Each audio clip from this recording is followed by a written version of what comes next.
Eh bien, Reform Royaume-Uni dépasse les conservateurs dans à peu près le dernier domaine où les conservateurs avaient un avantage. Vous avez vu Reform tenter de lever des fonds contre l'establishment et vendre ses t-shirts? Cela semble avoir été très réussi, mais les conservateurs sont dans une très mauvaise posture cependant. La seule chose qu'ils ont, et bien sûr, ils l'ont accumulée, je suppose, pendant de très nombreuses années, c'est la puissance financière, cette capacité-là.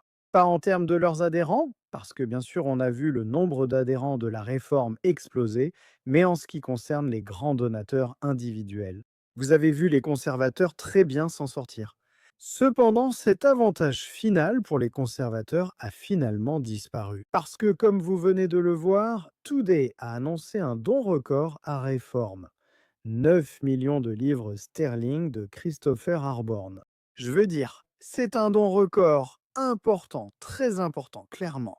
Et ce que cela signifie maintenant, dans l'ensemble, c'est qu'au troisième trimestre de l'année, Reform a récolté plus de 10 millions de livres. C'est environ 2 fois ce que les Tories ont réussi à obtenir et 5 fois ce que les travaillistes ont réussi aussi. Il faut aussi rappeler que Reform continue de recevoir beaucoup d'argent grâce aux dons de quelques livres pour adhérer au parti. C'est eux aussi un énorme coup de pouce pour Reform. Mais l'idée que Reform doive maintenant conclure un accord avec les Tories pour un soutien financier est ridicule.